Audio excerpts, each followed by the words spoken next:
कान रसूलुल्लाह सल्लल्लाहु अलैहि वसल्लम अहसन अन्नास व अजवद अन्नास व अशजा अन्नास। कहते हैं हुजूर कायनात में सूरत और सीरत के एतबार से सबसे हसीन थे। हुजूर अलैहिस्सलाम सबसे ज्यादा सखी थे और हुजूर अलैहिस्सलाम सबसे ज्यादा बहादुर थे। हुजूर अलैहिस्सलाम की सीरत के हुस्न को नबी रहमत के खादिम खास अनस बिन मालिक रदियल्लाहु ताला अन्हु बयान फरमाते हैं।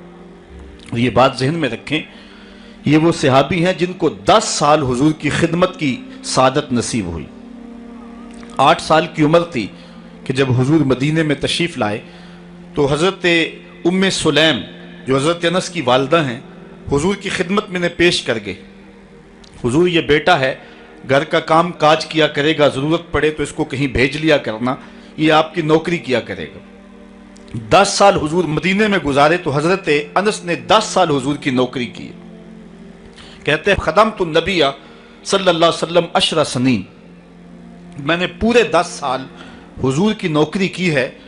हुजूर अलैहिस्सलाम की आदत करीमा ये थी कि 10 साल में एक बार भी ऐसा नहीं हुआ कि हुजूर ने मुझे कभी झिड़का हो, और कभी यह भी नहीं हुआ कि मैंने कोई काम किया हो और वो काम दुरुस्त ना हो, हुजूर के मिजाज के खिलाफ हो, तो आका करीम ने कहा हो कि ये काम क्यों किया।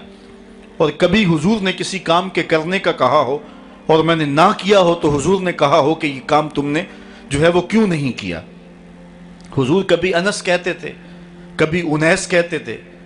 हमजा नामी एक बूटी थी, हजरत अनस कभी पहाड़ों से तोड़ के लाते और बच्चों को खिला देते, तो हुजूर कभी अबू हमजा भी कह देते, कभी या ज़ल ओज़ुनैन, ए दो कानों वाले, यूं कह के भी पुकारते। खादमों से खिदमत ही ली जाती है, उनके नाज कोई नहीं देखता। लेकिन हजरत अनस रदियल्लाहु ताला अन्हु की कहानी सुनिए। फरमाते मैं बिल्कुल बच्चा था, एक दिन हुजूर ने मुझे किसी काम के लिए भेजना चाहा और फरमाया अनस फलां जगह जाओ। तो मैं दिल में पक्का इरादा किया कि मैं ज़रूर जाऊंगा, लेकिन मैंने लाड से कहा कि मैं नहीं जाऊंगा, लेकिन दिल में अज़म यह था कि मैं ज़रूर जाऊंगा। कहते हैं कि मैं चला गया, रास्ते के अंदर बच्चे खेल रहे थे और मैं उनकी खेल देखने में मसरूफ़ हो गया। आका करीम अलैहिस्सलातु वस्सलाम ने जिस काम की तरफ मुझे भेजा था, बावजूद अज़म रखने के मैं उधर ना जा सका और बच्चों के खेलने की उस कैफियत के अंदर मैं भी लग गया। कहते हैं थोड़ी देर हुई तो किसी ने आकर मुझे पीछे से गुद्दी से पकड़ लिया। मैंने पलट के देखा, फ़ायज़ा हुआ रसूलुल्लाह सल्लल्लाहु अलैहि वसल्लम, तो वो अल्लाह के रसूल सल्लल्लाहु अलैहि वसल्लम थे। तो आका करीम अलैहिस्सलाम ने फरमाया कि ए अनस, मैं तुझे जिस काम के लिए भेजा है तुम गए नहीं हो। तो मैंने अर्ज़ की हुजूर मैं बस जाने ही लगा हूँ। तो इस तरह से ग़ुलाम होकर भी हुजूर के साथ यूँ लाड और अदाएँ कर लिया करते थे। बल्कि हुजूर अलैहिस्सलाम के एक सहाबी थे, आका करीम अलैहिस्सलाम के साथ मज़ाक कर लिया करते थे। नाम ज़ाहिर था, एक बस्ती के रहने वाले थे, वहाँ से आते और हुजूर की खिदमत के अंदर हदिये पेश करते। आका करीम शहर की चीज़ें उन्हें अनायत करते। एक दिन वो बाजार में घास बेच रहे थे, हुजूर पीछे से गए चुपके से और जाके हुजूर ने उनकी कोली भर ली। कोली भरने का मतलब यह है कि चुपके से जाकर उसको एहसास दिए बगैर उसकी आंखों पे हाथ रख लिया जाए और ये उसे इशारतन किनायतन पूछा जाए कि बताओ मैं कौन हूँ। ये किसी की मोहब्बत को परखने के लिए किया जाता है कि हर वक्त कहते हो कि मैं तुम्हारे ख्याल में रहता हूँ, अब बताओ मैं कौन हूँ।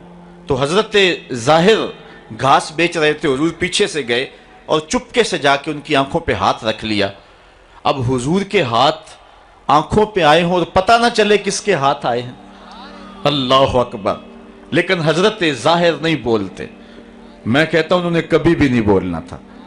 मियाँ साहब ने क्या खूब कहा कि सुफने दे विच माही मिलिया ते गल विच पा लियां बावां ते डर दी मारी अख ना खोला मता फिर विछड़ ना जा। बल्कि जब उन्हें यकीन हो गया कि मेरे हुजूर हैं तो उन्होंने अपनी पुश्त पीछे करके हुजूर के सीने से जोड़ के रगड़ना शुरू कर दी। फिर हुजूर ने खुद फरमाया कि इस गुलाम को कौन खरीदेगा।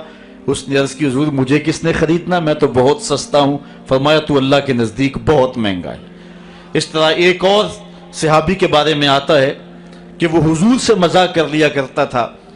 आका करीम अलैहिस्सलातु वस्सलाम के लिए मुख्तलिफ तहाइफ ला के पेश करता। वो घी या कोई तेल या बाजार से मंडी से कोई نیا پھل آتا تو خرید کے حضور کی خدمت میں پیش کر دیتا. آقا کریم اس تحفے کو قبول فرما لیتے، خود بھی کھاتے، صحابہ کو کھلاتے، اس کو دعا دیتے. 2-4 دن کے بعد جس سے سودا لیا ہوتا، ادھار لیا ہوتا، وہ پیسے مانگتا، بازو سے پکڑ کے حضور کی خدمت میں لے آتا. حضور یہ پرسوں ترسوں آپ نے وہ چیز نہیں کھائی تھی، وہ پھل نہیں استعمال فرمایا تھا، یہ اس کی قیمت مانگ رہا ہے. حضور فرماتے تو نے مجھے تحفہ نہیں دیا. عرض کرتا غریب آدمی ہوں، تحفہ کیسے دے سکتا ہوں، میں نے سوچا سب سے پہلے حضور ہی کھائیں گے. تو حضور قیمت بھی ادا کر دیتے اور خوش بھی ہوتے اور دعائیں بھی دیتے. تو یہ حضور کا انداز کرم ہے.